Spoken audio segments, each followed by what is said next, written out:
Hello, and welcome to this session on the Evidence Property subtab of the Investigation tab. As mentioned in the recording of the Details subtab of the Investigation, this is a place where users with the appropriate rights can go to read, add, or update the details with regards to a possible investigation related to an occurred incident. This session will focus on the Evidence Property subtab, where investigators can enter all of the details pertaining to any evidence or property gathered throughout the course of their investigation. To add a new piece of evidence or property, navigate to the subtab and click on the Add New link. This will open a new window where we can enter the name of our evidence or property, the evidence or property type, such as if it was found or seized, as well as the date and time that it was found or seized, as well as the location of where it was found or seized from. This is a free text field that will allow you to enter in that location. If this was seized from an individual, we could indicate who it was seized from, as well as who it was seized by. And if we know the owner of this piece of evidence or property, whether it be an organization or a person, we could indicate that as well. You may also add a picture of the evidence or property by dragging and dropping the image into the image box, or clicking on the green plus sign to browse for the file and attach it that way.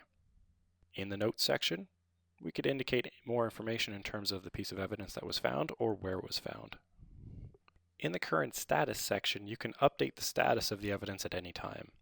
Any modifications to the values in any of the fields listed below will result in a chain of custody window pop-up appearing and asking you why there has been a status change. To use this section, first off we have the evidence status where we can select the appropriate description to indicate the current status of this evidence or property. In the disposition field, again, select the most appropriate value to indicate the current disposition of this piece of evidence or property. If this evidence or property is being secured or stored in a specific location, we can indicate that as well. If it is in possession of an individual, we could also indicate that in the person in possession of field. If your organization uses evidence tags or property bags, we could also indicate that bag or evidence number in the appropriate field. When we click the OK button in the top left-hand corner of this window, the Chain of Custody Details window will then pop up, pulling the current date and time from our computer where we can make modifications as needed, and indicate the reason for the status change.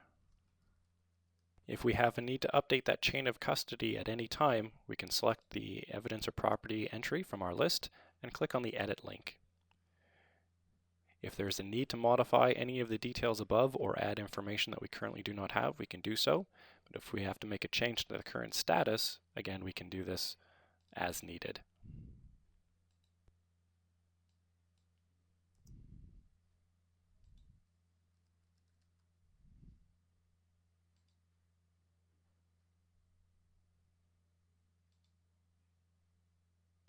As changes are made to that chain of custody, they will be listed below. If there is a need to print these details, there is a print link where we can then print this off. If need be, we can resize these columns in order to fit all of the details onto this page. If we navigate back to the Details subtab, our Investigation tab, we can see the entry for the time that's been spent, as well as any expenses that was entered via the Logs tab. We can now see the evidence that we just entered, as well as any interviews that were conducted, and the number of investigators. If there's a need to further edit any of the details, again, we can select that entry and click on the Edit link. If there's a need to delete a piece of evidence or property, we can select that entry from our list and click on the Remove link. This concludes our training on the Evidence Property subtab of the Investigations tab, and the topics related to the Investigations tab.